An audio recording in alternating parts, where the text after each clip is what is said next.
কাঁচা আম দিয়ে এভাবে একবার ডিমের ভাপা প্রেসার কুকারে করে দেখবেন, অসাধারণ লাগবে। কিন্তু খেতেও খুব সুস্বাদু হবে আর খুবই তাড়াতাড়ি এই গরমে রেডিও হয়ে যাবে। তাহলে কি করে বানাচ্ছি পুরো ভিডিওটার সঙ্গে জুড়ে থাকতে হবে। আর যদি রেসিপিটা ভালো লাগে তাহলে হাউসওয়াইফ রিয়াকে ফলো করতে ভুলবেন না। তাহলে চলুন গাছ থেকে আগে আমটা পেড়ে নিই। কাঁচা আম দিয়ে করব যেহেতু, এখানটায় আমাদের গাছের সামনে যে আমটা ছিল, শাশুড়ি মা জানলে খুবই বকাবকি করতো। ওখান থেকে একটা আমটা পেড়ে নিয়েছি, কে আর লগা দিয়ে পারবে বলুন তো। এখানটায় নিয়ে চলে এলাম, সব কিছু কাটাকুটি করে নিয়েছি। এখানে 4-5টার মতন ডিম বয়েল করেছিলাম, 5টা কেন বলছি, আরও একটা করেছিলাম, সেটা ছেলের জন্য আলাদা করে তুলে রেখেছি। এখানে 1 চামচের মতন সর্ষে আর 1 চামচ জিরে ভিজিয়ে রেখেছি, যাতে মিক্সারে খুব ভালোভাবে ব্লেন্ড হয়ে যায়। আর আমটাকেও কুচি করে রেখেছি, আর 2টো পেঁয়াজ এখানে আমার লাগবে।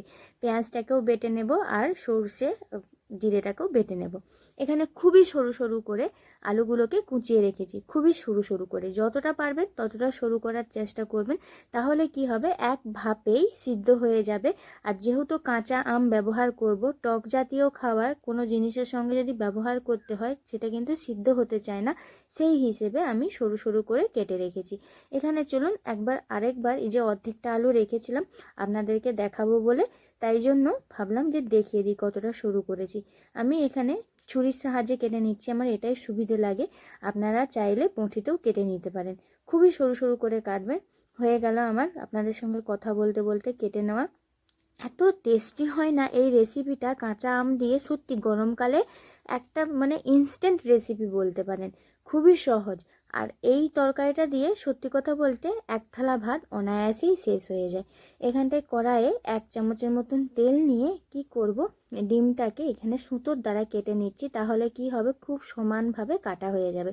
এই যে দেখুন কত সুন্দর ডিমটা কাটা হয়। আর ছুরির সাহায্যে কাটলে না, ওই যে ওর কুসুমটা থাকে, কুসুমটা চলে আসে উঠে।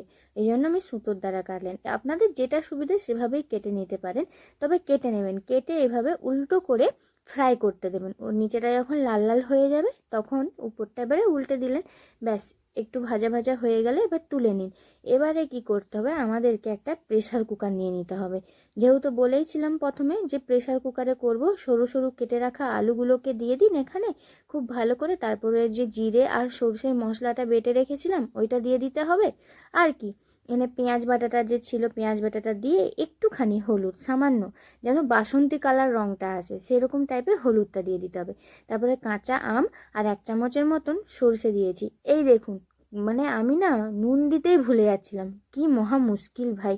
নুন দিয়া ভুলে গেলে তাহলে কি এরকম লাগতো তরকারিটা, একদমই বেস্বাদ হয়ে যেত। তারপরে আর কি, এই যে ডিমগুলা দিয়ে বিছিয়ে দিলাম, আর এই যে যেই ডিমটায় আমি তেলটা ফ্রাই করে রেখেছিলাম ওইটাও দিয়ে দিলাম।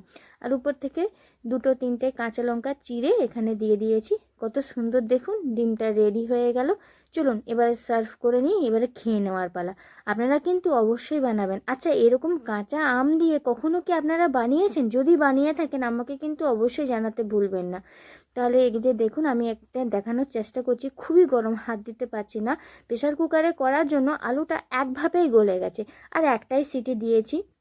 কিন্তু যদি আপনি কোনো টিফিন কারিতে কিংবা কিছুতে ভাপাতে যান তাহলে কিন্তু অনেকটা সময় লেগে যাবে। আর আলুটা নাও আবার সিদ্ধ হতে পারে কাঁচা আম থাকার জন্য।